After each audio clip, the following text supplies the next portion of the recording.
पढ़ने के दौरान, ज्योमेट्री पढ़ने के सीरीज में हम लोग क्या क्या पढ़ लिए?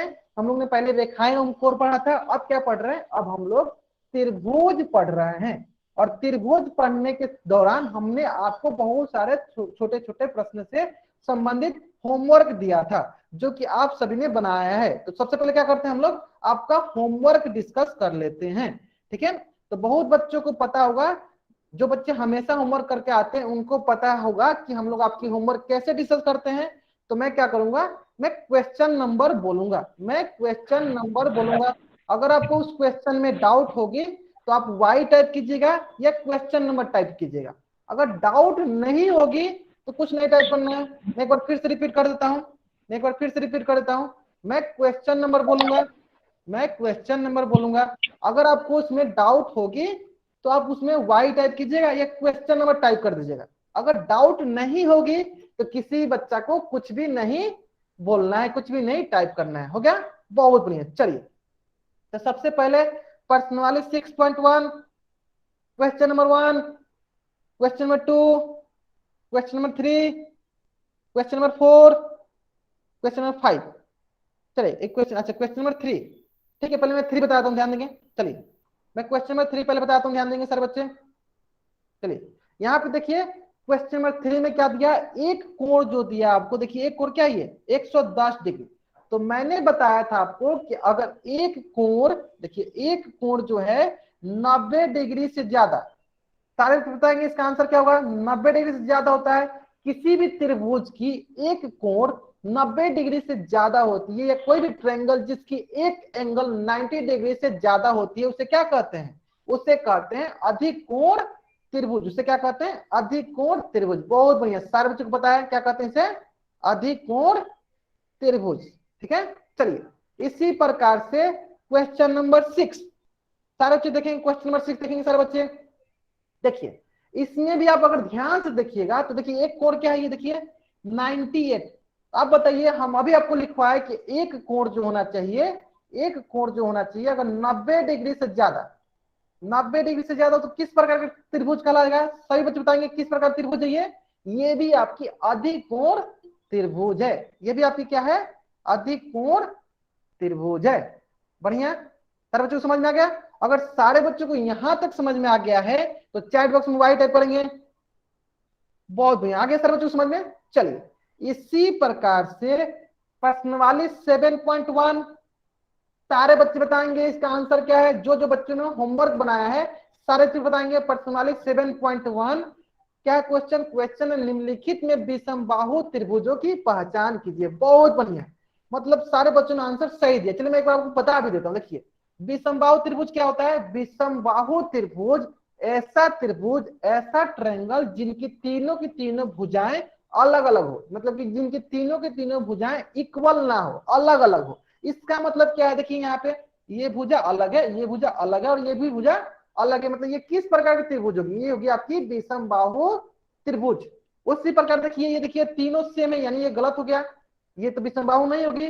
विषम बाहु होने के लिए तीनों की तीनों भुजाएं, तीनों की तीनों साइड जो होनी चाहिए अलग अलग होनी चाहिए, ठीक है। तो देखिए इसमें भी दो सेम सेम है, यानी ये भी नहीं होगा। इसमें देखिए तीनों अलग है, मतलब ये हो जाएगा। इसमें देखिए तीनों सेम है, मतलब ये नहीं होगा। इसमें देखिए दो सेम है, इसका मतलब ये भी नहीं होगा, इसका द्विबाहु हो गया। इसका मतलब देखिए इसमें भी दो सेम है, मतलब ये भी नहीं होगा। इसमें भी देखिए दो सेम है, मतलब ये भी नहीं होगा। इसमें देखते हैं, देखिए इसमें तीनों के तीनों सेम है, देखिए तीनों के तीनों सेम है, ये हो जाएगा। इसमें देखिए दो का दो अलग अलग है, यानी ये नहीं होगा। इसमें देखिए तीनों के तीनों अलग है, ये हो जाएगा।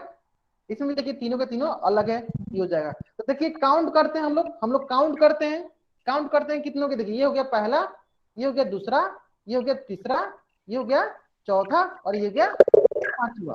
मतलब कि इस प्रकार जो है प्रश्नावली 7.1 में जो है टोटल कितने हैं? प्रश्नावली 7.1 में टोटल कितने विषमबाहु त्रिभुज है? प्रश्नावली 7.1 की टोटल कितने हैं? 5 है। टोटल कितने हैं? 5 है। बहुत बढ़िया, ठीक है ठीक है। कितने हैं टोटल? 5 है, ठीक है। कितने त्रिभुजों की संख्या है? 5 ऐसी त्रिभुज है जो कि विषमबाहु त्रिभुज है। बहुत बढ़िया, बहुत बढ़िया। नहीं 5, देखिए 1 2 3 4 5, टोटल कितनी है? 5 है। चलिए इसी प्रकार प्रश्नावली 7.2, question number 1, question number 2, question number 3, question number 4। Question number 3, चलिए क्वेश्चन नंबर 3 बताया था आपको, बढ़िया सवाल है, चलिए ध्यान देंगे, बहुत ही बढ़िया सवाल है, बहुत ही बढ़िया सवाल है, ध्यान देंगे सारे बच्चे, स्क्रीन पे ध्यान देंगे। चलिए एक क्वेश्चन बता दूंगा, इससे सारे बच्चे समझेंगे। इसमें मैं एक क्वेश्चन बताऊंगा, एक ही क्वेश्चन में सारे बच्चे हर एक क्वेश्चन का आंसर कर लेंगे, ठीक है। चलिए एक क्वेश्चन मैं बताता हूं आपको, ध्यान देंगे। देखिए ये क्या दिया, देखिए यहाँ पे दो भुजा, एक भुजा ये हो गया और एक भुजा ये होगा। मतलब जिस भी त्रिभुज की दो भुजाएं बराबर होती हैं वे क्या कहलाती हैं, ये समद्विबाहु त्रिभुज कहलाती हैं। विकेश सिंह नाम से जो भी बच्चा ज्वाइन हुआ प्लीज अपना माइक ऑफ रखें, अपना माइक ऑफ रखें। विकेश सिंह नाम से जो भी बच्चा ज्वाइन हुआ अपना माइक ऑफ रखें। विकेश सिंह नाम से जो भी बच्चा ज्वाइन हुआ अपना माइक ऑफ रखें। चलिए मैं नहीं रखेंगे आपको, मैं क्लास से बाहर निकालता हूं। चलिए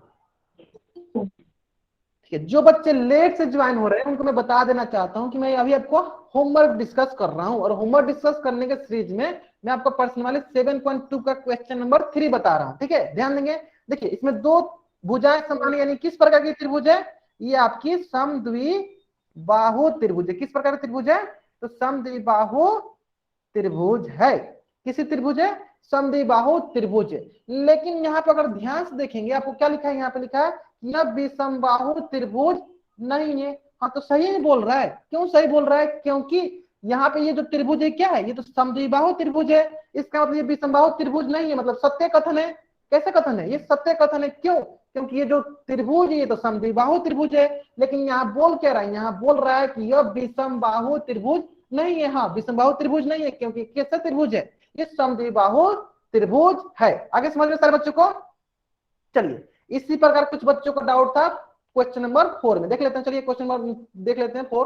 देखिए इसमें जो है तीनों की तीनों, देखिए ये भुजा, ये भुजा और ये भुजा, देखिए तीनों की तीनों भुजा क्या है, अलग अलग हैं। इस प्रकार ये किस प्रकार की त्रिभुज हो गई, ये हो गई आपकी विषम बाहु त्रिभुज। किस प्रकार त्रिभुज हो गई, विषम बाहु त्रिभुज। तो देखिए यहाँ पे क्या लिखा है, यहाँ पे लिखा है यह त्रिभुज विषम बाहु त्रिभुज है। तो सारे बच्चे बताएंगे ये ट्रू स्टेटमेंट है, मतलब सत्य कथन है, तो टी बताइए, अगर फाल्स है तो एफ लिखिए। सारे बच्चे चैट बॉक्स में बताएंगे, अगर ये सत्य कथन है तो टी लिखेंगे, अगर फाल्स है तो एफ लिखेंगे।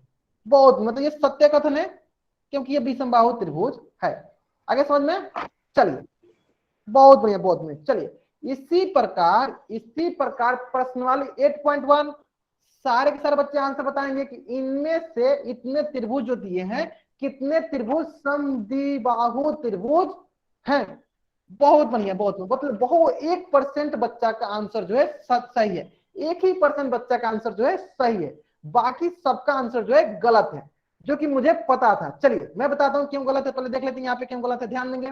देखिए समद्विबाहु, पहले ध्यान देंगे, समद्विबाहु त्रिभुज मतलब क्या होता है, ऐसा त्रिभुज जिनकी दो भुजाएं बराबर हो। मतलब मान लीजिए ये भुजा और ये भुजा बराबर, मतलब किसी भी त्रिभुज की दो भुजा बराबर क्या कहलाएगा, वो कहलाएगा समद्विबाहु त्रिभुज, ठीक है। चलिए तो आप सोच रहे होंगे कि सर क्यों तो 5 आंसर नहीं होगा, चलिए मैं बताता हूँ क्यों नहीं होगा। अब देखिए तनिए एक समबाहु त्रिभुज को, सारे बच्चे बताएंगे समबाहु त्रिभुज क्या होता है, सारे बच्चे बताएंगे समबाहु त्रिभुज क्या होता है।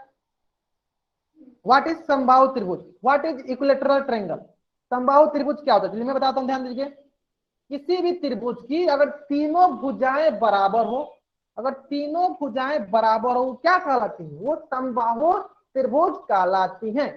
किसी भी त्रिभुज की तीनों भुजाएं बराबर समबाहु त्रिभुज कहलाएगा, ठीक है। अब देखिए मैं जो स्टेटमेंट बोलने जा रहा हूं, जो कथन बोलने जाता हूं, बहुत ही महत्वपूर्ण है, सभी बच्चे ध्यान से सुनेंगे। क्या सुनेंगे कि देखिए कोई भी समबाहु त्रिभुज होती है ना, तो इसकी भी देखिए ये भुजा और ये भुजा क्या है, दो भुजा, यानी हमको यहाँ बताया गया कि कोई भी त्रिभुज की अगर दो भुजा बराबर होती है तो क्या कहलाती है, वो तो समद्विबाहु त्रिभुज कहलाती है। यानी समबाहु त्रिभुज में तो हमेशा ही दो भुजा क्या होगी, बराबर होगी। इसका मतलब ये हुआ ना कि जितना के जितना समबाहु त्रिभुज होता है, जितना के जितना समबाहु त्रिभुज होता है, सभी के सभी क्या होते हैं, सभी के सभी समद्विबाहु त्रिभुज होते हैं, समद्विबाहु त्रिभुज होते हैं। क्योंकि समबाहु त्रिभुज में तो तीनों भुजा बराबर होती है, इसका मतलब कम से कम दो भुजा तो बराबर होगी ही, यानी वो सारे के सारे समबाहु त्रिभुज क्या कहलाएंगे, समद्विबाहु त्रिभुज कहलाएंगे। चलिए, तो यही प्रश्न, इसी के हिसाब से हम लोग इस प्रश्न को सॉल्व करेंगे। देखिए सबसे पहले किसको सॉल्व करते हैं, सबसे पहले इसको सॉल्व करते हैं। देखिए इसमें दो भुजा बराबर, इसका मतलब क्या है, ये समद्विबाहु त्रिभुज है, क्योंकि हमको समद्विबाहु त्रिभुज बताना है। ठीक है, इसमें देखिए इसमें तीनों भुजा अलग अलग है, तीनों भुजा क्या है, अलग अलग, यानी ये नहीं होगा। इसमें देखिए दो भुजा सेम है, एक भुजा ये, एक भुजा ये, मतलब ये दोनों क्या है, ये क्या आपका समद्विबाहु त्रिभुज है। अब आई बात यहाँ पे, जहां पे सभी बच्चे गलत किए हैं, तो यहाँ पे देखिए हमको सिर्फ क्या देखना है, हमको सिर्फ देखना है दो भुजा बराबर है या नहीं। अगर वो समबाहु त्रिभुज है तो वो कंफर्म है कि वो समद्विबाहु त्रिभुज होगा ही, क्योंकि देखिए समबाहु त्रिभुज की भी दो भुजाएं बराबर होती हैं। इसका मतलब ये भी क्या है, ये भी आपकी समद्विबाहु त्रिभुज होगी। यहीं पे बहुत बच्चे यहीं पे गलत किए हैं, जो कि अभी आपको समझ में आ गया होगा। तो याद रखिएगा, सारे के सारे समबाहु त्रिभुज समद्विबाहु त्रिभुज होते हैं। ठीक है, चलिए इसी प्रकार देखिए इसमें अलग अलग सारे, तो ये नहीं होगा। इसमें देखिए देखिए दो बराबर है, यानी ये हो जाएगा। ठीक है, इसमें देखिए, इसमें भी देखिए दो बराबर, जब ये समबाहु त्रिभुज है, लेकिन ये समद्विबाहु त्रिभुज भी कहलाएगा।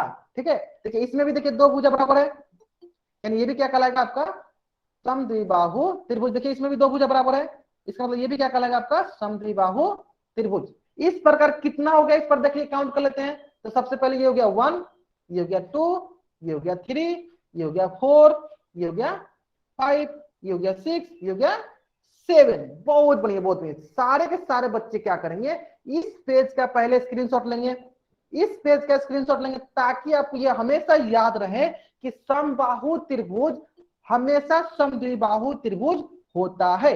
आगे समझ में सारे बच्चों को, तो उसी के आधार पे इसका आंसर क्या होगा, 7 होगा। आगे सारे बच्चों को समझ में, बहुत बढ़िया, बहुत बढ़िया। चलिए इसी प्रकार प्रश्नवाली 8.2, question number 1, question number 2, question number 3, question number 4। चलिए एक बताया था आपको, कोई किसी किसी बच्चे को डाउट होगा, चलिए एक बताया था आपके लिए, चलिए ध्यान देंगे। चलिए इसको मैं बताता हूँ क्वेश्चन नंबर 4 को। ठीक है, ध्यान देंगे। चलिए बताना है कि ये कथन जो है सत्य है या असत्य है। ठीक है, देखिए इनमें तीनों की तीनों भुजाएं क्या, देखिए ये भी भुजा अलग, ये भी भुजा अलग, ये भी भुजा अलग, यानी तीनों भुजाएं अलग अलग है। यानी किस प्रकार की ये त्रिभुज है, ये आपकी त्रिभुज जो है विषम बाहु त्रिभुज है। कैसी प्रकार की त्रिभुज है, विषम बाहु त्रिभुज है। लेकिन यहाँ पे क्या बोला, यहाँ पे बोला कि यह त्रिभुज समद्विबाहु त्रिभुज नहीं है। हाँ सही बात है, क्यों नहीं है, क्योंकि ये कैसा त्रिभुज है, क्योंकि ये विषमबाहु त्रिभुज है। इस प्रकार बताइए कि जो स्टेटमेंट जो दिया है सत्य स्टेटमेंट है या असत्य है। अगर सत्य है तो टी टाइप कीजिए, असत्य है तो एक टाइप कीजिए। देखिए मैं फिर से एक बार पढ़ देता हूँ, मैं फिर से एक बार पढ़ के सुनाता हूँ। देखिए आपके लिए, देखिए यहाँ पे बोला है, यहाँ पे बोला है कि जो ये समद्विबाहु त्रिभुज नहीं है। क्या बोला है, नहीं है। हाँ सही बात बोल रहा है, क्यों नहीं है, क्योंकि ये तो कैसे त्रिभुज है, ये विषमबाहु त्रिभुज है। इसका मतलब ये जो है सत्य कथन है। तो आपको एक बार ध्यान से पहले पढ़ लेना है क्या लिखा है। ठीक है ना, बहुत बढ़िया, बहुत बढ़िया। चलिए अगर यहाँ तक सारे बच्चों को समझ में आ गया है तो चैट बॉक्स में वाई टाइप करेंगे। अगर यहाँ तक सारे बच्चों को समझ में आ गया है, चैट बॉक्स में वाई टाइप करेंगे। बहुत बढ़िया, बहुत बढ़िया। चलिए तो यहाँ तक था आपका होमवर्क, यहाँ तक क्या था आपका होमवर्क। अब हम लोग सीख लेते हैं जो कि मैंने आपको पिछले क्लास में पढ़ाया था, पाइथागोरस प्रमेय, पाइथागोरस थ्योरम। अब इसमें जो है बहुत बच्चों को प्रॉब्लम आई थी, बहुत बच्चों को समस्याएं आई थी। और उस समस्या क्या आई थी, चलिए मैं बताता हूँ। उस समस्या क्या आई थी मैं बताता हूँ। सबसे पहला समस्या आया था कि बच्चों को वर्ग निकालने, स्क्वायर निकालने नहीं आ रही थी। ठीक है, तो चलिए सबसे पहले हम लोग स्क्वायर निकालना सीख लेते हैं। तो सारे के सारे बच्चे बताएंगे अगर 2 का वर्ग, 2 का स्क्वायर करेंगे तो कितना होगा, चैट बॉक्स में बताएंगे सर बच्चे। 2 का वर्ग करेंगे तो कितना होगा, बहुत बढ़िया 4। कैसे, देखिए इसका मतलब हुआ 2 गुने 2 कितना होगा, ये होगा 4। इसी प्रकार सारे सारे बच्चे बताएंगे 3 का वर्ग करने पर कितना होगा, 3 का वर्ग कितना होगा, सारे बच्चे बताएंगे 3 का वर्ग कितना होगा 9। बहुत बढ़िया, कैसे, इसका मतलब होता है 2 बार इसको गुना करना है। तो 3 गुने 3 कितना हो जाएगा 9। बहुत बढ़िया, चलिए बताइए 8 का वर्ग कितना होगा, 8 का स्क्वायर कितना होगा, सारे बच्चे बताएंगे, सारे के सारे बच्चे बताएंगे 8 का वर्ग कितना होगा, सारे बच्चे बताएंगे। बहुत बढ़िया, कितना होगा 8 गुने 8 कितना होगा, ये हो गया 64। बहुत बढ़िया, बहुत बढ़िया, बहुत बढ़िया। चलिए इसी प्रकार बताइए 15 का वर्ग कितना होगा, 15 का वर्ग कितना होगा, सारे बच्चे बताएंगे। 15 गुने 15। अब कुछ बच्चे जो है इसको गुना नहीं कर पाएंगे, देखिए क्या करना है आपको, ऐसे गुना कर लेना, बगल में इससे क्या करना है, गुना कर लेना। तो देखिए ये हो जाएगा 50 25, हाथ लगा, 2 5 5 2 7, 1 25, 5 1 कम 1, तो ये हो गया 5, ये हो गया 7 5 12, ये हो गया 225, नहीं 625 नहीं 225। ठीक है, तो अगर आपको डाउट हो रहा है कहीं भी तो क्या कीजिए, गुना कर लीजिए दोनों को एक एक बार। ठीक है, चलिए इसी प्रकार बताइए, इसी प्रकार सभी बच्चों का भी आंसर सही होना चाहिए, सभी बच्चों का भी आंसर सही होना चाहिए। 25 का वर्ग कितना होगा, 25 का वर्ग कितना होगा, कोई नहीं कोई नहीं, अभी अभी मैंने स्टार्ट किया, जो बच्चे लेट से ज्वाइन किए हैं कोई नहीं, अभी अभी मैंने स्टार्ट किया है। ठीक है, ध्यान देंगे सारे बच्चे। 25 का वर्ग कितना होगा, बहुत बढ़िया, 25 का वर्ग मतलब 25 गुने 25 कर लो, तो ये आएगा आपके पास, जब 25 गुने 25 करोगे तो ये आएगा आपके पास 625, 625। इसी प्रकार, इसी प्रकार आशीष नाम से जो भी बच्चा ज्वाइन हुआ है, अपना माइक ऑफ रखे, अब अपना माइक ऑफ रखे। माइक ऑन करने से क्लास डिस्टर्ब होती है बाबू, समझ जाओ ये बात। चलो ठीक है, चलिए इसी प्रकार सारे बच्चे एक और बताएंगे कि 24 का वर्ग कितना होता है, सारे बताएंगे 24 का वर्ग कितना होता है। आशीष नाम से जो भी बच्चा ज्वाइन हुआ है, अगर आप फिर से एक बार माइक ऑन करेंगे तो बाबू मैं आपको क्लास से बाहर निकाल दूंगा। बहुत बढ़िया बहुत बढ़िया, कितना होता है 576। हाँ ठीक है, माइक ऑन नहीं करना है बाबू, आपको माइक ऑन नहीं करना, आपको चैट बॉक्स में लिखना है, जो भी बोलना है आपको चैट बॉक्स में बोलना है। ठीक है, बहुत बढ़िया बहुत बढ़िया। चलिए यानी कैसे है, ये हुआ 24 गुने 24, 576। बहुत बढ़िया, चलिए ये हो गया आपका वर्ग। अब हम लोग क्या सीखते हैं, अब हम लोग सीखते हैं वर्गमूल। किसको क्या सीखते हैं, वर्गमूल। इसको इंग्लिश में बोलते हैं स्क्वायर रूट। क्या बोलते हैं इंग्लिश में, स्क्वायर रूट। अब आप ये सोच रहे होंगे कि मैं ये क्यों सिखा रहा हूँ, इसलिए सिखा रहा हूँ ताकि आपका पाइथागोरस जो है एकदम अच्छे से समझ में आ जाए, क्योंकि पाइथागोरस में वर्ग और वर्गमूल का ही खेल है। अगर वर्ग और वर्गमूल आपको आती है तो आपको पाइथागोरस अच्छे से आती है। ठीक है, चलिए तो सबसे पहले इसको कैसे सॉल्व करेंगे, ध्यान देंगे। अगर मान लेते हैं कि आपके पास दिया एक्स स्क्वायर बराबर 4, तो बताइए एक्स का मान क्या होगा, सारे बताएंगे एक्स का मान क्या होगा, सारे बच्चे बताएंगे कि एक्स का मान क्या होगा। बहुत बढ़िया बहुत बढ़िया, क्या होगा, 2 होगा। कैसे, कैसे ध्यान देंगे, देखिए अब सारे बच्चे स्क्रीन पे ध्यान देंगे, सारे बच्चे स्क्रीन पे ध्यान देंगे, स्क्रीन पे ध्यान देंगे, सारे बच्चे ध्यान देंगे। देखिए अगर कभी भी कर ये वर्ग हटाना रहता है, देखिए यहाँ पे वर्ग नहीं है, वर्ग हटाना रहता है तो दूसरी तरफ क्या कर देते हैं, दूसरी तरफ यहाँ पे वर्गमूल कर देते हैं, अंडर रूट कर देते हैं, स्क्वायर रूट कर देते हैं। ठीक है, अब बहुत बच्चों के मन में ये प्रश्न आ रहा होगा, मैं फिर से रिपीट कर रहा हूं, देखिए कभी भी अगर ये 2 हटाना रहता है तो दूसरी तरफ क्या करते हैं, स्क्वायर रूट लगाते हैं, अंडर रूट लगाते हैं, वर्गमूल कर देते हैं। ठीक है, अब बहुत बच्चों के मन में ये प्रश्न आ रहा होगा, ठीक है सर हम कर देते हैं, फिर इसको हम लोग कैसे सॉल्व करते हैं, इसको हम लोग कैसे सॉल्व करते हैं। देखिए इसको सॉल्व करने के लिए आपको गुणनखंड आनी चाहिए। जैसे कि 4 का गुणनखंड क्या होता है, 2 दूनी 4 होता है ना, मतलब 4 की जगह क्या लिख सकते हैं, 4 की जगह लिख सकते हैं 2 गुने 2। ठीक है, अब देखिए अगर आपके पास अंडर रूट में वर्गमूल के अंदर में जोड़ा में रहे, पेयर में रहे, तो जोड़ा में से एक क्या होता है, बाहर निकल जाता है। देखिए एक से क्या होगा, दो से दो जोड़ा में है तो एक बाहर निकल जाएगा, यानी एक्स का मान क्या, एक्स का मान हो गया 2। आगे सारे बच्चे समझ में, सारे बच्चे इसका स्क्रीनशॉट लेंगे, सारे बच्चे इसका स्क्रीनशॉट लेंगे। चलिए उसी प्रकार अगर मैं आपसे बोलूं कि सर एक्स स्क्वायर बराबर, मान लीजिए आप ही बोल रहे हैं 9, बताइए एक्स का मान क्या होगा, बताइए एक्स का मान क्या होगा, जल्दी बताइए एक्स का मान क्या होगा, चैट बॉक्स में बताना आपको। बहुत बढ़िया, क्या होगा, 3 हुआ। कैसे, देखिए हम लोग क्या किए, ये जो वर्ग था इसको हम लोग हटाकर दूसरी तरफ क्या किए, अंडर रूट डाल दिए। ठीक है, यानी यहाँ पे 9 का क्या करेंगे हम लोग, यहाँ पे वर्ग करेंगे, ये होगा 3 त्रिका 9, यानी एक्स का मान हुआ रूट के अंदर 3 गुने 3। अब हमको पता है यहाँ पे कि अगर 2 मिलके एक जोड़ा में है तो एक क्या होगा, बाहर निकल जाएगा, यानी क्या हो जाएगा, एक हो जाएगा 3। समझ में ना, 2 मिलके क्या होता है, एक बाहर निकल जाता है। ठीक है, चलिए इसी प्रकार सारे बच्चे बताएंगे कि एक्स स्क्वायर बराबर, अगर आपके पास बोल दे हम 64, तो एक्स का मान क्या होगा, सारे बच्चे बताएंगे, जल्दी जल्दी बताएंगे सारे बच्चे। आप एक बार ही लिखते हैं तो मुझे समझ में आ जाती है। बहुत बढ़िया बहुत बढ़िया, मतलब बहुत बच्चे सही उत्तर दे रहे हैं। ठीक है, चलिए क्या करेंगे हम लोग, क्या करेंगे, इस वर्ग को हटाने के लिए दूसरी तरफ हम लोग अंडर रूट या वर्गमूल कर देते हैं। अब 64 का क्या करेंगे, देखिए 64 आगे यहाँ पे देखिए, यहाँ 64 का हम लोग क्या करेंगे, गुणनखंड निकालेंगे, फैक्टर निकालेंगे, क्या होगा, 2 से होगा 32 दूनी 64। 2 से होगा 16 दूनी 32, 2 से होगा 8 दूनी 16, 2 से 2 चौका 8, फिर 2 दूनी 4। अब ध्यान दीजिए इसको क्या करते हैं, इसको कैसे लिखेंगे, इसको ऐसे लिखेंगे, देखिए ये 2 और ये 2 लिख देते हैं, चलिए 2 6 बार, ये हो गया 2 2 फिर 2 2, ठीक है। अब मैंने क्या बताया, ये जोड़ा में बाहर निकलता है, देखिए ये दोनों का एक जोड़ा है तो इससे क्या होगा, एक बाहर, ठीक है। ये दोनों एक जोड़ा है तो इससे क्या होगा, एक बाहर, ये दोनों क्या है, एक जोड़ा है जिससे एक बाहर, कितना हो जाएगा ये टोटल, देखिए गुना कीजिए, 2 दूनी 4, 4 दूनी 8, क्या हो जाएगा इसका मान 8। आगे सर बच्चों को समझ में, आगे सर बच्चों को समझ में, बहुत बढ़िया बहुत बढ़िया। चलिए अगर आपको यहां तक समझ में आ गया है तो चलिए अब सीखते हैं हम लोग पाइथागोरस प्रमेय।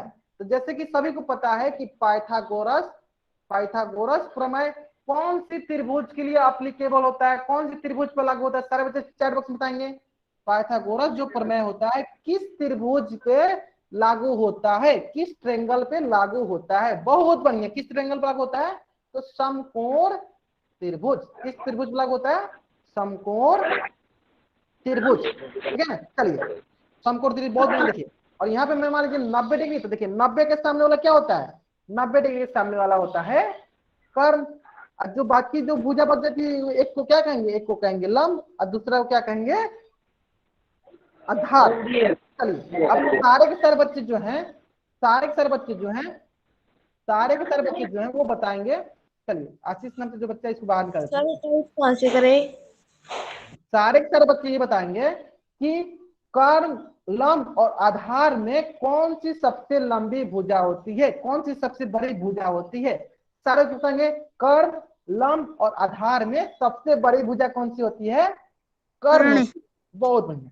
आपको माइक ऑन नहीं करना बाबू, मैं बार बार एक ही बात बोल रहा हूँ कि किसी बच्चा को माइक ऑन नहीं करना है, जो भी बोलना है चैट बॉक्स में बोलिए बाबू आप, ठीक है। चलिए बहुत बढ़िया बहुत बढ़िया। इसका मतलब ये है कि अगर हमको कभी भी कर्ण निकालना रहता है, कभी भी कर्ण निकालना रहता है, तो जो कर्ण होता है अगर हम लोग इसका वर्ग करते हैं तो ये दो भुजा और बच गई है, दो भुजा क्या है, लंब और आधार के वर्ग के बराबर होता है, आधार के वर्ग के बराबर होता है। और इसी को क्या कहते हैं, इसी को बोलते हैं पाइथागोरस प्रमेय। इसी को क्या बोलते हैं, पाइथागोरस प्रमेय। मैं एक बार फिर से रिपीट करता हूं, अगर आपको सबसे लंबी भुजा निकालनी रहती है, जैसे कि कर्ण निकालना रहता है, तो आप क्या करते हैं, दोनों जो छोटी भुजा है इसका वर्ग करके इसको जोड़ देते हैं, उसी को कहते हैं पाइथागोरस प्रमेय। अब आप सोच रहे होंगे सर ये कैसे हुआ, कैसे हम लोग को पता चला। इसलिए मैं क्या करता हूँ, आपके लिए क्वेश्चन लाता हूँ, आपके लिए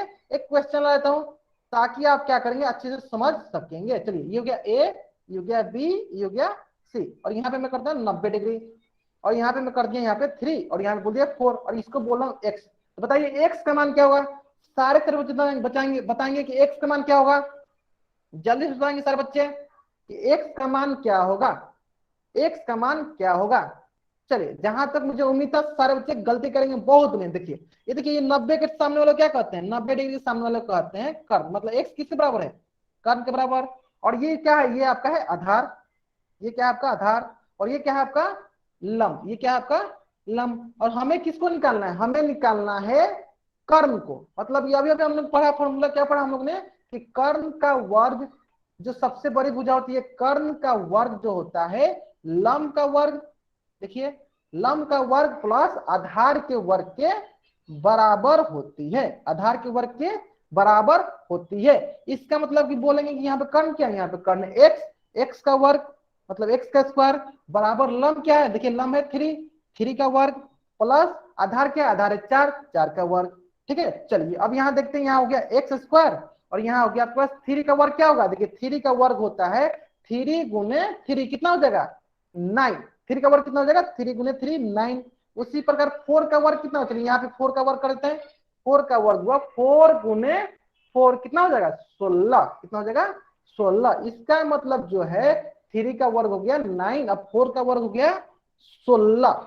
अब क्या करेंगे, देखिए एक्स स्क्वायर के बराबर आ गया 16 9 25, 16 9 25। अब क्या करेंगे, अगर लेकिन देखिए यहाँ पे तो एक्स स्क्वायर दिया है, यहाँ पे क्या दिया एक्स स्क्वायर दिया, लेकिन हमको क्या निकालना है, एक्स का मान निकालना है। यानी कभी भी अगर हमको ये वर्ग हटाना रहता है तो हम लोग क्या करते हैं, वर्ग हटाना रहता है हम क्या करते हैं, वर्गमूल करते हैं, अंडर रूट करते हैं। तो दूसरी तरफ क्या कर देंगे, दूसरी तरफ इसका हम लोग वर्गमूल कर देंगे। अंडर रूट कर देंगे, और हमें पता है कि रूट 25 का मान कितना होता है। देखिए क्या करेंगे, 25 का फैक्टर निकाल दो, 50 तो ये हो जाएगा आपके पास रूट 5 गुने 5, और 2 मिलके क्या होगा, 2 मिलके 1 बाहर आ जाएगा, मतलब ये हो जाएगा 5, यानी x का मान कितना आएगा, x का मान आ जाएगा 5। सारे के सारे बच्चे क्या करेंगे, इस पेज का स्क्रीनशॉट लेंगे, सारे के सारे बच्चे क्या करेंगे, इस पेज का स्क्रीनशॉट लेंगे, और अच्छे से आपको बना लेना है, ताकि देखिए आपको अच्छे से समझ में आ जाए। अभी आपको अच्छे से समझ में आ गया होगा कि वर्ग कैसे करते हैं, मतलब 2 बार गुना करना है, वर्गमूल मतलब कैसे करते हैं, पहले गुणनखंड निकालते हैं, फिर उसमें जोड़ा में से बाहर निकाल देते हैं। ठीक है, आगे सब अच्छे समझ में, बहुत बढ़िया बहुत बढ़िया। चलिए अब मेरे दिमाग में एक और प्रश्न आ रहा है, अब मेरे दिमाग में एक और प्रश्न आ रहा है कि सर आपने तो बता दिया कि सर कर्ण कैसे निकालते हैं, तो ऐसा भी तो हो सकता है कि नहीं हमको कर्ण नहीं, हमको आधार निकालना है, हमको कर्ण नहीं, हमको क्या निकालना है, हमको आधार निकालना है। ऐसा भी तो हो सकता है कि हमको कर्ण नहीं, हमको आधार निकालना है, जैसे कि हमको ये आधार निकालना है, हमको क्या करना है, आधार निकालना है। तो क्या करेंगे, आधार निकाल, सभी बच्चों को बुक बुक सिर्फ आपको दिया गया है नोट्स, मतलब कि होमवर्क बनाने के लिए, नोट्स सभी बच्चों को बनानी है, नोट्स जो है सारे के सारे बच्चों को बनानी है। आपको जो बुक दिया गया है वो सिर्फ आपको होमवर्क बनाने के लिए दिया गया है, जो नोट्स है वो सभी बच्चों को बनानी है, अलग से कॉपी बना लेनी है जिसमें आपको नोट्स बनानी है। ठीक है, सारे बच्चों को ध्यान देना है, जो आपको होमवर्क बनानी है वो बुक में बनानी है, लेकिन जो नोट्स बनानी है उसके लिए अलग से कॉपी बना लेनी है। ठीक है, चलिए तो यहां तक तो हो गया। चलिए अब आपके मन में ये प्रश्न आ रहे होंगे कि सर आधार निकालना हो तो कैसे निकालेंगे, या लंब निकालना हो तो कैसे निकालेंगे। तो चलिए सबसे पहले हम देखते हैं आधार निकालने के लिए। ठीक है, तो अगर देखिए अगर आधार निकालने के लिए बोलता है, अगर आधार निकालने के लिए बोलता है तो आधार का वर्ग बराबर, देखिए छोटी भुजा होती है तो हम लोग क्या करते हैं, बड़ी भुजा में से, ये जो बड़ी भुजा है इसमें से हम लोग छोटी भुजा को घटा देते हैं, यानी बड़ी भुजा क्या है, कर्ण का वर्ग, कर्ण का वर्ग सबसे बड़ी भुजा है, और एक छोटी भुजा कौन सी बच गई, तो इसमें माइनस करते हैं ना कि जोड़ते हैं, इसमें क्या करते हैं, माइनस करते हैं ना कि जोड़ते हैं, इसमें क्या करते हैं, माइनस करते हैं ना कि जोड़ते हैं। आगे समझ में सारे बच्चों को, ध्यान दीजिए। और कभी भी अगर हमको छोटी भुजा निकालनी रहती है, अगर छोटी भुजा निकालनी रहती है तो हम लोग बड़ी भुजा के वर्ग में से छोटी भुजा का वर्ग माइनस करते हैं। देखिए बहुत बच्चे याद, हाँ वर्ग को माइनस करते हैं। चलिए अब आप सोच रहे होंगे कि सर इसमें भी एक प्रश्न करा देती है, चलिए इसमें भी मैं आपको एक प्रश्न करा देता हूं ताकि आपको ये भी क्लियर हो जाए। ठीक है, चलिए ए बी सी, अब हम लोग क्या करते हैं, इसको मान लेते हैं 3, इसको मान लेते हैं 5, और इसको निकालना है, इसको मान लेते हैं x। चलिए सारे बच्चे बताएंगे, सारे बच्चे बताएंगे कि x का मान कितना होगा, जल्दी जल्दी आराम से आपको सॉल्व करके बताना है। ठीक है, कि x का मान कितना होगा, जल्दी बताएंगे सारे बच्चे। बहुत बढ़िया, बहुत बच्चे गलत आंसर दे रहे हैं, बहुत बच्चे सही आंसर दे रहे हैं। ठीक है, देखिए ये 90 के सामने वाला क्या कहते हैं, 90 के सामने वाला कहते हैं कर्ण। ठीक है, और जो एक बच के इसको बोलेंगे हम लोग लंब, और इससे बोलेंगे हम लोग आधार, इससे क्या बोलेंगे, आधार। यानी अगर हमको आधार निकालना है, यानी हमको आधार निकालना है तो क्या फॉर्मूला बताया मैंने आपको, यानी हमको छोटी भुजा निकालनी है तो क्या होगा, आधार का वर्ग बराबर होता है कर्ण का वर्ग माइनस लंब का वर्ग, कर्ण का वर्ग माइनस लंब का वर्ग। बहुत बढ़िया बहुत बढ़िया, मतलब यहाँ पे कर्ण क्या है, यहाँ पे आपका आधार है x का वर्ग, कर्ण क्या है, कर्ण है 5 का वर्ग, माइनस लंब क्या है, लंब है 3 का वर्ग। इसका मतलब x का वर्ग करने पे 5 का वर्ग कितना है, 5 का स्क्वायर कितना है 25, माइनस 3 का वर्ग 9, फिर हो जाएगा एक्स स्क्वायर बराबर ये कितना हो जाएगा, ये हो जाएगा 16। ठीक है, कितना होगा 16। अब यहाँ पे वर्ग हटाएंगे तो क्या करेंगे, दूसरी तरफ हम लोग स्क्वायर रूट अंडर रूट डाल देंगे, और रूट 16 का कितना होगा, 4 गुने 4, मतलब 2 मिलके 1 बाहर निकल जाएगा, तो कितना आएगा, x का मान 4 आएगा। आगे सारे बच्चे समझ में, सारे के सारे बच्चे इसका स्क्रीनशॉट लेंगे ताकि आप इसका नोट्स बना सके। ओके, चलिए अगर यहां तक सारे बच्चों को समझ में आ गया है, चैट बॉक्स में वाई टाइप करेंगे। अगर यहां तक सारे बच्चों को समझ में आ गया है, चैट बॉक्स में वाई टाइप करेंगे। बहुत बढ़िया बहुत बढ़िया। चलिए अगर आपको यहां तक समझ में आ गया है तो आपके स्क्रीन पे क्वेश्चन है, आपके स्क्रीन पे एक क्वेश्चन है, और इस क्वेश्चन का उत्तर कहां देना है, इस क्वेश्चन का उत्तर जो है पोल सेक्शन में जाकर देनी है। कहां देनी है, तो पोल सेक्शन में जाकर आपको देनी है। जल्दी दीजिए इसका उत्तर पोल सेक्शन में। एक बार मैं आपको हिंट दे देता हूं क्या निकालना है। यहाँ पे देखिए ये क्या है आपके पास, ये है आपके पास लंब, सॉरी 90 डिग्री, तो 90 के सामने वाला क्या होता है, कर्ण होता है, तो ये कर्ण दिया है, और ये क्या है, ये हो गया आपके पास लंब। तो आपको क्या निकालना है, आपको बीसी भुजा निकालनी है। बीसी भुजा क्या है, आधार निकालिए। तो क्या कीजिए, आधार को मान लीजिए x, मतलब कि आपको x निकालनी है। चलिए जल्दी निकालिए आधार, जल्दी से निकालिए आधार और कहाँ आंसर कीजिए, पोल सेक्शन में जाकर उत्तर कीजिए। सारे बच्चे कहाँ उत्तर करेंगे, पोल सेक्शन। ठीक है, अब 2-3 मिनट ले लीजिए, 2-3 मिनट ले लीजिए, लेकिन इसका उत्तर जो है सही निकालिए, इसका उत्तर जो है सही निकालिए। ठीक है, क्वेश्चन क्या है, क्वेश्चन है दिए गए त्रिभुज में बीसी की लंबाई ज्ञात कीजिए। जो बीसी भुजा है इसकी लंबाई ज्ञात करनी है। ठीक है, सभी बच्चों का आंसर करना है, सारे बच्चों को जो है पोल सेक्शन में जाकर आंसर करना है। तो अभी तक जितने बच्चों ने आंसर दिया है सारे बच्चों का आंसर जो है सही है। जल्दी जल्दी आंसर करेंगे सारे बच्चे, सारे बच्चे जल्दी जल्दी आंसर करेंगे। देखिए कौन सा फॉर्मूला लगेगा इसमें, एक्स निकालना है, मतलब कि आधार निकालना है। तो आधार का वर्ग क्या होता है, आधार का वर्ग होता है कर्ण का वर्ग, कर्ण का वर्ग माइनस लंब का वर्ग। आधार का वर्ग क्या होता है, कर्ण का वर्ग माइनस लंब का वर्ग। और यहाँ पे आधार क्या है, यहाँ पे आधार एक्स है, तो एक्स का वर्ग, कर्ण क्या, कर्ण है 25 का वर्ग माइनस 7 का वर्ग। चलिए अब जल्दी बनाएंगे, इतना हिंट दे दिया आपको, इतना हिंट काफी है आपके पास। बहुत बढ़िया, बहुत बढ़िया, जल्दी से सारे बच्चे आंसर करेंगे, जल्दी से जल्दी सारे बच्चे आंसर करेंगे। बहुत बढ़िया, बहुत बढ़िया। चलिए मैं क्या करता हूँ, उल्टी गिनते स्टार्ट करता हूँ। सर इसका हाँ ठीक है, जिन बच्चों को नहीं आ रहा है ठीक है ठीक है, उन बच्चों को मैं बताऊंगा। तब तक लिए आपको गलती या सही आपको पोल सेक्शन में जाकर आंसर करनी है तो करनी है। तब तक लिए क्या करना है आपको, गलती या सही आपको पोल सेक्शन में जाकर आंसर करनी है। एक बार आप आंसर कीजिएगा तभी तो आपको समझ में आएगा कि मैंने गलती आंसर किया था या सही आंसर किया सर इसका आंसर 24 आएगा। राजकुमार शर्मा नाम से जो भी बच्चा जो है ना, अगर बीच में आप फिर से अगर माइक ऑन करके कुछ भी बोले तो मैं क्लास से बाहर निकल दूंगा। मैंने क्या बोल रखा है, मैंने बोल रखा है कि मैं जब भी बोलूं पोल सेक्शन में जाकर आंसर देंगे, पोल सेक्शन में जाकर आंसर कीजिए, बीच में आपको नहीं बोलना है कुछ भी। चलिए बहुत बढ़िया, बहुत बढ़िया। जहां तक मैं देखो, चलो हम उल्टी गिनते स्टार्ट कर लेते हैं। 5 4 3 2 1। बहुत बढ़िया, बहुत बढ़िया। देखिए ध्यान दीजिए सारे बच्चे, ध्यान देंगे एक बार। देखिए यहाँ पे क्या दिया हुआ है, यहाँ पे दिया हुआ है एक्स स्क्वायर बराबर 25 का स्क्वायर माइनस 7 का स्क्वायर, मतलब 25 का वर्ग माइनस 7 का वर्ग। तो अभी अभी मैंने आपको 25 का वर्ग सिखाया था, कैसे निकालते हैं। 25 का वर्ग होता है 25 गुने 25, कितना हो जाएगा, ये हो जाएगा 625। इसका मतलब ये हुआ कि एक्स स्क्वायर बराबर हो गया 625, और 7 का वर्ग कितना होता है, 7 का तो वर्ग होता है 49।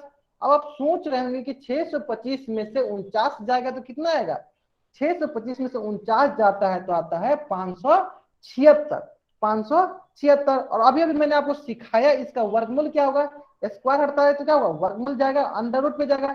तो 576 का वर्गमूल क्या होता है, 576 का वर्गमूल क्या होता है। तो अगर आप ध्यान से देखेंगे तो ये अगर आप उसको अच्छे से इसका गुणनखंड निकालें, देखिए मैंने यहाँ पे लिखा रखा आपको, देखिए मैंने 576 का आपको करा रखा है। देखिए 576 जो होता है किसका होता है, देखिए किसका वर्ग होता है, 24 का वर्ग होता है। इसका मतलब अगर 576 है तो इसको क्या लिख सकते हैं, इसको लिख सकते हैं 24 गुने 24। क्या लिख सकते हैं 576 को 24 गुने 24। ठीक है, इसका मतलब ये हुआ कि यहाँ पे हम लोग लिख सकते हैं वर्गमूल ऑफ 24 गुने 24। तो यानी 2 मिलके क्या हो जाएगा, 2 मिलके 1 बाहर, तो कितना आ जाएगा 24 मीटर। आपको अगर इस तरह करना है तो इस तरह कीजिए, नहीं तो और क्या उपाय है, नहीं तो उपाय ये है कि आप क्या कीजिए, रूट 576 का निकालना है ना, तो आप क्या कीजिए 576 का गुणनखंड निकाल दीजिए। क्या होगा, 2 से कटाई पहले 2 दूनी 4, 2 अठे 16, 2 अठे 16। फिर देखते हैं 2 एकम 2, 2 चौका 8, 2 चौका 8। फिर देखते हैं 2 7 14, 2 दूनी 4। फिर देखते हैं 2 से 36 दूनी 72। फिर देखते हैं 2 से 18 दूनी 36। फिर देखते हैं 2 9 18। फिर देखते हैं 3 दूने 3। अब आप सोच रहे होंगे कि मैंने इतना बड़ा क्यों किया, तो देखिए बहुत बच्चे सोच रहे होंगे सर मुझे कैसे याद रहेगा कि सर 24 गुने 24 576 होता है। इसीलिए मैंने क्या किया, इसलिए मैंने आपको यहाँ पे सबसे सरल भाषा में सबसे सरल विधि बता दिया। क्या करना है आपको, गुणनखंड निकालना है और इसी गुणनखंड को यहाँ पे लिख लेना है। देखिए 2 4 6, मतलब टोटल 2 कितना है, 6 2 है, 2 6 हम 2 लिख लिए यहाँ पे। बहुत है, और कितने उसके बाद 2 3 है, मैं क्या करता हूँ 2 3 भी लिख देता हूँ। ठीक है, चलिए अब हम लोग क्या करते हैं, हम लोग पता है कि कभी वर्गमूल होता है या स्क्वायर रूट होता है तो क्या होता है, पेयर से बाहर निकलता है, जोड़ा से बाहर निकलता है। देखते हैं, देखिए ये दोनों मिलके क्या होगा, एक बाहर, बहुत बढ़िया। ये दोनों मिलके क्या होगा, एक बाहर, बहुत बढ़िया। ये दोनों मिलके क्या होगा, एक बाहर, बहुत बढ़िया। ये दोनों मिलके क्या होगा, एक बाहर, बहुत बढ़िया। तो क्या होगा, देखिए ये हो गया 2 दूनी 4, 4 दूनी 8 और 8 3 का 24। तो जो बच्चे सोच रहे होंगे कि सर रूट 576 का हम लोग कैसे निकाले, वर्गमूल ऑफ 576 कैसे निकाले। तो बच्चे ध्यान से इस पेज का क्या करेंगे, स्क्रीनशॉट लेंगे और अपने नोट्स में लिख लेंगे, ताकि कभी भी अगर आपको इसको बनाना पड़े, किसी भी वर्गमूल को सॉल्व करना पड़ेगा, तो कैसे करना है आपको, इसी मेथड से करना है, गुणनखंड विधि से करना है। आगे समझ में, बहुत बढ़िया। मतलब इस प्रकार से 576 का मान कितना है, 24 मीटर। मतलब कौन सा ऑप्शन सही है, ऑप्शन सी जो है सही उत्तर है। तो मेरे अधिकतर बच्चों ने 99% बच्चों ने जो है सही उत्तर दिया था। तो सारे बच्चे क्या करेंगे, इस पेज का स्क्रीनशॉट लेंगे, सारे के बच्चे क्या करेंगे, इस पेज का स्क्रीनशॉट लेंगे और बताएंगे कि अगर आपको यहां तक सारी चीजें समझ में आ गई है तो चैट बॉक्स में वाई टाइप करेंगे। अगर यहां तक सारे बच्चों को समझ में आ गई है तो चैट बॉक्स में वाई चैट टाइप करेंगे। दो। अच्छा ठीक है, मैं चैट बॉक्स आपके लिए ऑन करता हूँ। चलिए, सोच रहा हूँ क्यों बच्चे चैट बॉक्स में नहीं लिखे, ठीक है, बहुत बढ़िया। आगे समझे सारे बच्चों को, बहुत बढ़िया। चलिए, तो यहां तक था आपका, पिछले क्लास में मैंने यहां तक आपको पढ़ा दिया है, ठीक है। अब आज हम लोग पढ़ने वाले हैं, आज हम लोग पढ़ने वाले हैं सर्वांग सम, जिसे इंग्लिश में कहते हैं कॉन्ग्रुएंस। सर्वांग समता इंग्लिश में से बोलते हैं कॉन्ग्रुएंस। आप सोच रहे होंगे कि सर्वांग समता क्या होता है, कॉन्ग्रुएंस क्या होता है। चलिए एक एक करके देख लेते हैं। अब सारे समझ बच्चे क्या है, चैट बॉक्स में ध्यान नहीं देंगे, कहां ध्यान देंगे, स्क्रीन पे ध्यान देंगे। कहां ध्यान देना आपको, स्क्रीन पे ध्यान देना, ठीक है। चलिए ध्यान देंगे सारे बच्चे स्क्रीन पे।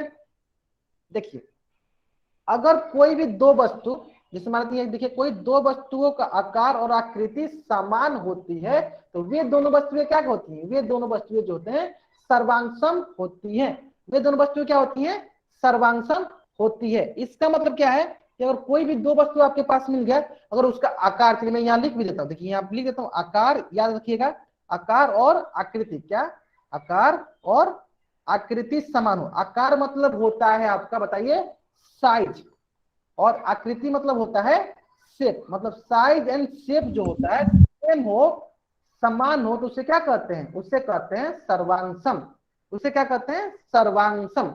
तो इस प्रकार से मैं क्या करता हूं, आपके पास दो उदाहरण देता हूं। एक उदाहरण है, देखिए, एक ये पेंसिल दिख रहा है आपको, इसका जितना आकार है, इसका जितना आकार है और जितनी आकृति है, सेम टू सेम उसी के जैसा जो दूसरा पेंसिल दिया गया है, इसका भी उतना ही आकार है और उतना ही आकृति है। इसका मतलब क्या हुआ, ये दोनों के दोनों जो पेंसिल हैं, ये क्या है, ये आपके सर्वांगसम है, ये आपके क्या है, कॉन्ग्रुएंस है, ये आपके क्या है, सर्वांगसम है, कॉन्ग्रुएंस है। अगर ये चीजें समझ में आपको आ गई है तो आपको बतानी है, एग्जाम्पल बतानी है, इसका उदाहरण बतानी है कि आपके मन में कौन कौन से ऐसा उदाहरण है जो कि कॉन्ग्रुएंस होती है, जो कि सर्वांगसम होती है। चलिए उदाहरण बताइए, सभी बच्चे उदाहरण बताएंगे चैट बॉक्स में कि आपके मन में कौन कौन से ऐसा उदाहरण आ रहा है सर्वांगसम का, कॉन्ग्रुएंस का।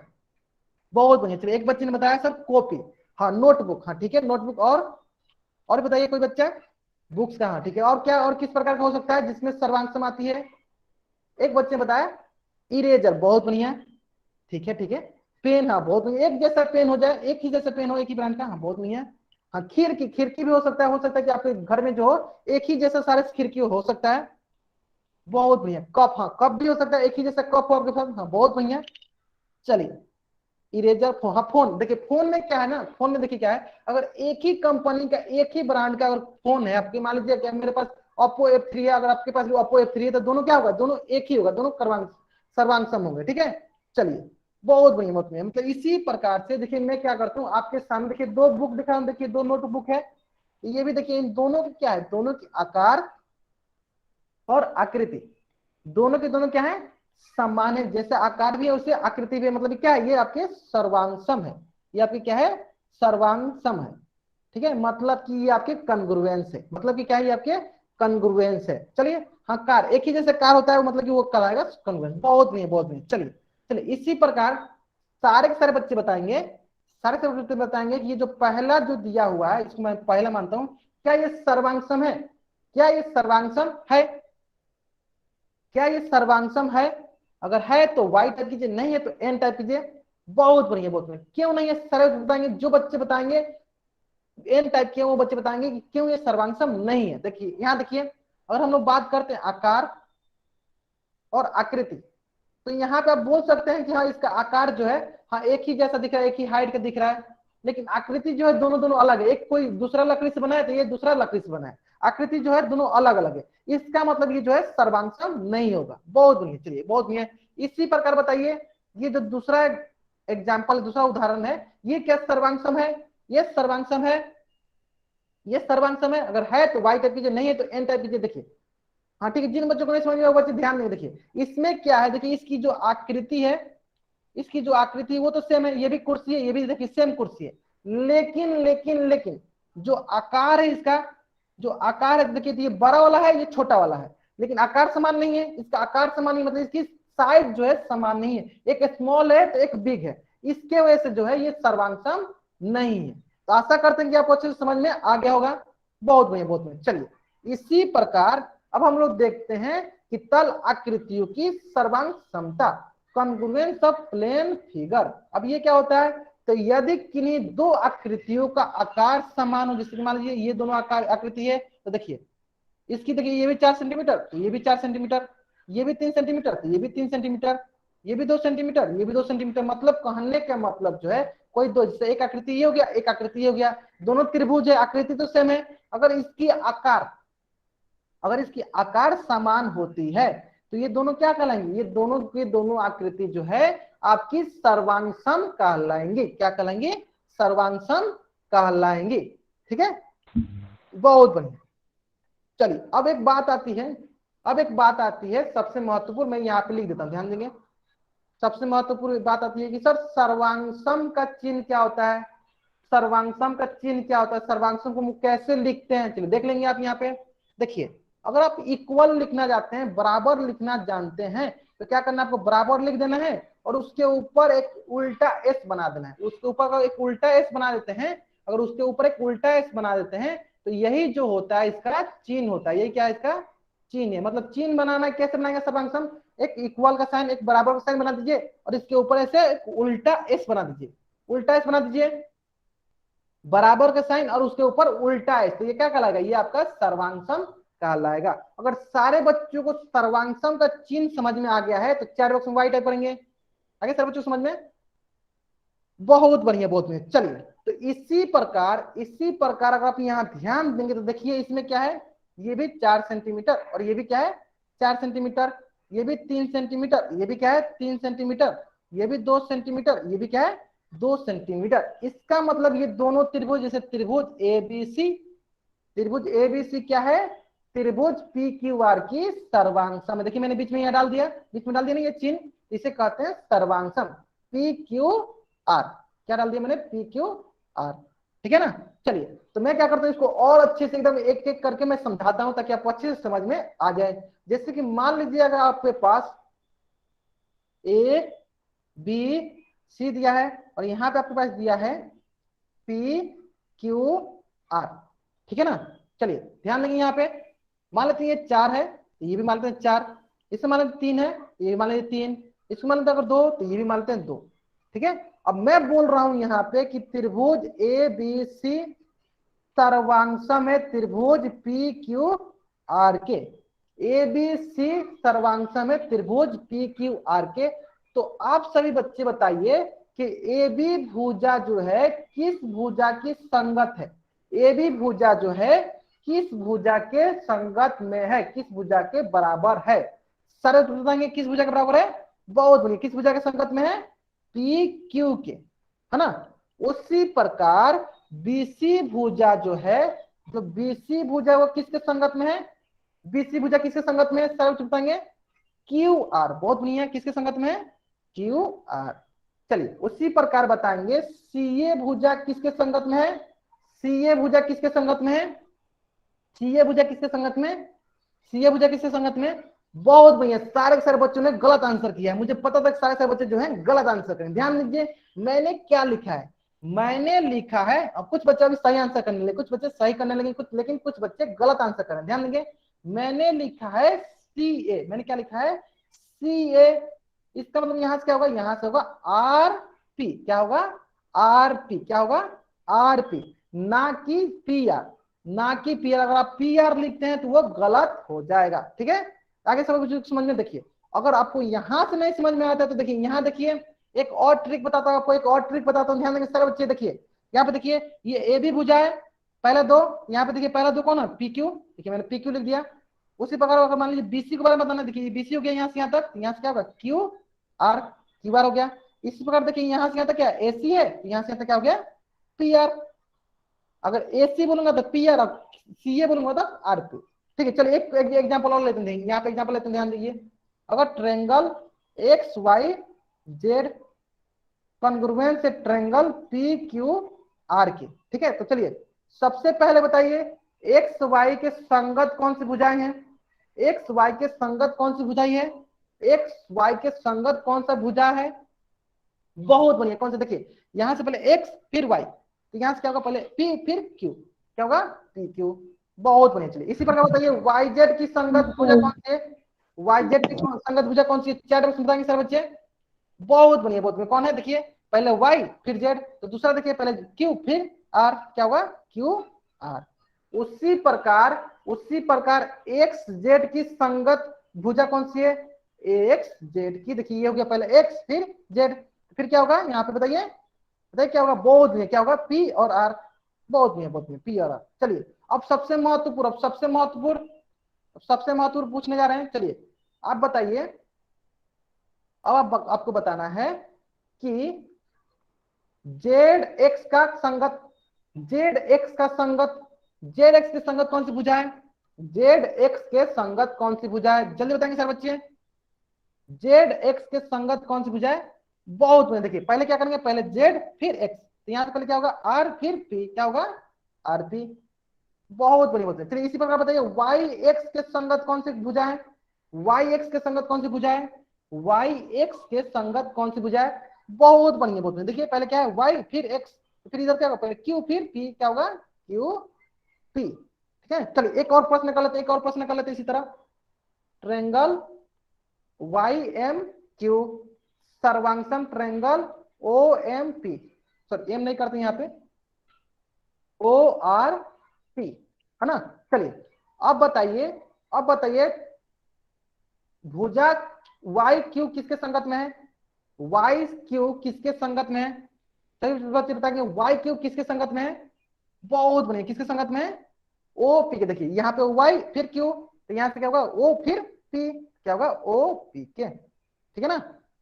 चलिए फिर क्या होगा, देखिए फिर मान लीजिए मैं पूछूं एम क्यू किसके संगत में है, एम क्यू किसके संगत में है, एम क्यू किसके संगत में है, बहुत बढ़िया। देखिए पहले एम फिर क्यू, फिर क्या होगा यहाँ से आर फिर क्यू, बहुत बढ़िया। इसी प्रकार बताइए एम आर एम वाई किसके संगत में है, एम वाई जो है किसके संगत में है, एम वाई किसके संगत में है, बहुत बढ़िया। चले एम पहले ये एम फिर वाई, फिर यहाँ से आर फिर ओ, क्या होगा आर ओ के, बहुत बढ़िया, मतलब सारे बच्चों को समझ में आ गया। तो ये था कि अगर कोई भी दो त्रिभुज सर्वांगसम होती हैं तो उनकी भुजाएं क्या होती है, इस प्रकार से लिखी जाती हैं, इस प्रकार से लिखी जाती हैं, सारे बच्चों को समझ में आ गया। चलिए अब क्या करते हैं, इनके कोण के बारे में देख लेते हैं। अगर मान लीजिए अगर आपके पास ट्रेंगल ए बी सी सर्वांगसम बोला गया है ट्रेंगल पी क्यू आर के, तो इनके कोण के बारे में देख लेते हैं, किसके बारे में देख लेते हैं, कोण के बारे में, ठीक है, ध्यान देंगे। चलिए बताइए कोण ए किसके संगत में होगा, कोण ए किसके संगत में होगा, कोई बच्चे माइक ऑन नहीं करेगा, प्लीज बाबू आप लोग क्या कीजिए चैट बॉक्स में लिखा कीजिए। देखिए हाँ कोण ए किस मतलब ये पहले वाला है, तो इधर का पहला कौन सा है पी, कोण पी के, बहुत बढ़िया। कोण सी किसके संगत में होगा, सर बताएंगे कोण सी किसके संगत में होगा, कोण सी, बहुत बढ़िया। देखिए तीसरा वाला है, तो इधर का तीसरा कौन सा है आर के, बहुत बढ़िया। इसी प्रकार से कोण बी किसके संगत में है, कोण बी किसके संगत में है, सर बताएंगे कोण क्यू के, बहुत बढ़िया बहुत बढ़िया। ये होगी आपकी कोण के बारे में। अगर ये दोनों चीजें अगर आपको समझ में आ गई है तो चैट बॉक्स में वाई टाइप कीजिए, अगर ये दोनों चीज समझ में आ गई तो चैट बॉक्स में वाई टाइप कीजिए। चलिए अब एक एक करके देख लेते हैं तीनों चीजें, एक एक करके तीनों चीजें देख लेते हैं। सबसे पहले देखते हैं संगत शीर्ष कोरेस्पॉन्डिंग वर्टेक्स, इसका मतलब अगर ये ए किसके संगत में होगा तो पी के, देखिए ए किसके संगत में होगा पी के। उसी प्रकार बी किसके संगत में होगा, बी संगत में होगा क्यू के, ये बी हो गया क्यू के संगत में। इसी प्रकार सी किसके संगत में होगा, सी संगत में होगा आर के, है ना, ठीक है ना। चलिए इसी प्रकार मैंने संगत भुजाएं तो बहुत अच्छी से आपको बता दिया, जिसे यहाँ पे लिख रखा है त्रिभुज ए बी सी सर्वांगसम बोल रखा है त्रिभुज पी क्यू आर के, ठीक है। चलिए एक एक जल्दी जल्दी बताइएगा सब बच्चे, ठीक है। ए भी पहले क्या दिया, ए भी किसके संगत में होगा जल्दी बताएंगे सर बच्चे, ए भी किसके संगत में होगा जल्दी बताएंगे सर बच्चे। देखिए यहाँ पे ए भी किसके संगत में होगा सर बच्चे बताएंगे, पी क्यू के, बहुत ने जो कि यहाँ पे लिख रखा है। जल्दी से बताइए बी सी किसके संगत में होगा, बी सी किसके संगत में होगा, बी सी किसके संगत में होगा, क्यू आर के। चलिए मतलब कि आपको ये अच्छे से समझ में आ गया है, ठीक है। इसी प्रकार जैसे मैंने आपको बताया संगत कोण, सेम उसी प्रकार यहाँ लिख रखा है, कोण ए किसके संगत में होगा, पी के, कोण बी किसके संगत में होगा, क्यू के, कोण सी किसके संगत में होगा, कोण आर के। अगर ये तीनों चीजें शीर्ष के बारे में, भुजा के बारे में और कोण के बारे में समझ में आ गया है तो चैट बॉक्स में वाई टाइप कीजिए। सारे बच्चों को क्या करना था, जो भी मैंने कराया था इसका स्क्रीनशॉट लेते चलना था।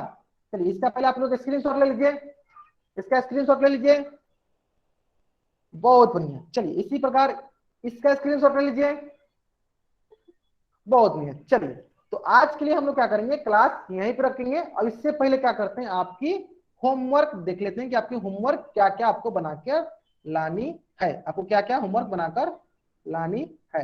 तो आपको होमवर्क बनाकर लानी है, पहले है 9.1 प्रश्न वाली 9.1। तो रुकिए मैं क्या करता हूँ, सबसे पहले तो मैं आपका चैट ऑफ करता हूँ, नहीं तो बहुत बच्चे क्या करते हैं चैट ही बोलते रहते हैं, ठीक है। अब मैं क्या करता हूँ उल्टी गिनती स्टार्ट करूंगा, ठीक है, उल्टी गिनती स्टार्ट करूंगा। प्रश्नवाली 9.1 5 4 3 2 1। मेरी उल्टी गिनती समाप्त होने से पहले आपको इसका स्क्रीनशॉट ले लेना है, ठीक है, आपको इसका स्क्रीनशॉट ले लेना है। उसी प्रकार से प्रश्नवाली 10.1 सर चैट 5 बॉक्स ओपन 4 3 2 1। मेरी उल्टी गिनती समाप्त होने से पहले आपको इसका स्क्रीनशॉट ले लेने हैं, ठीक है। 5 4 3 2 1। चलिए इसी प्रकार प्रश्नवाली 10.2 इसका भी आपको स्क्रीनशॉट लेना है, मेरी उल्टी गिनती समाप्त होने से पहले स्क्रीनशॉट ले लेना है। 5 4 3 2 1, ठीक है। चलिए इसी प्रकार आपको लेना है प्रश्नवाली 11.1। तो आप आज का होमवर्क हो गया आपका 9.1 10.1 10.2 और 11.1। तो सारे बच्चे इसका भी स्क्रीनशॉट लेंगे, मेरे उल्टी गिनती समाप्त होने से पहले लेंगे। 5 4 3 2 1। तो आशा करते हैं सारे बच्चों ने इसका स्क्रीनशॉट ले लिया होगा, ठीक है। चलिए अब जिन बच्चों को कुछ भी डाउट है बच्चे क्या करेंगे, चैट बॉक्स में